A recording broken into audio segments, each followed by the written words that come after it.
Shock అయ్యారా? అదే మన టాలెంట్.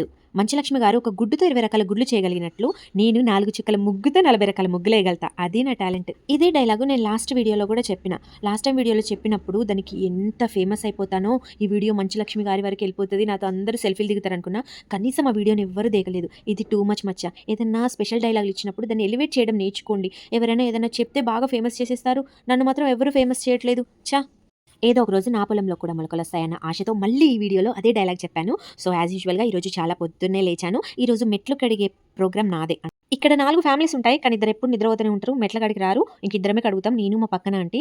అయితే నేను ఈరోజు కడగాలని చెప్పి కడుగుతున్నా. ఈ వీడియోలో మీకొకటి చెప్పాలనుకుంటున్నా. ఒకటి బాగా గుర్తుపెట్టుకోండి. మనకెవరైనా రెస్పెక్ట్ ఇస్తున్నారు, మనకెవరైనా భయపడుతున్నారు, మన గురించి ఎవరైనా ఆలోచిస్తున్నారు అని ఉన్నప్పుడు వాళ్ళ భయం మనం కాపాడుకోవాలి. వాళ్ళ రెస్పెక్ట్ మనం కాపాడుకోవాలి. ఇది ఎందుకు చెప్తున్నానంటే, ఈ ఇంట్లోకి నేను కొత్తగా వచ్చినప్పుడు పక్కన ఆంటీ వాళ్ళకి మస్తు రెస్పెక్ట్ ఇస్తుండే. మస్తు భయపడుతుండే కూడా. నేను ఒక్కరోజు మెట్లు కడగడం లేట్ అయితే ఆ ఆంటీ వాళ్ళు ఏమన్నా అంటారేమో, కడగాలి, కడగాలి అని చెప్పి కడిగేదాన్ని. అయితే వారానికి 2, 3 సార్లు కడగమని వాళ్ళు నాకొచ్చినప్పుడు చెప్పిర్రు. సరేలే పెద్దోళ్ళు కదా!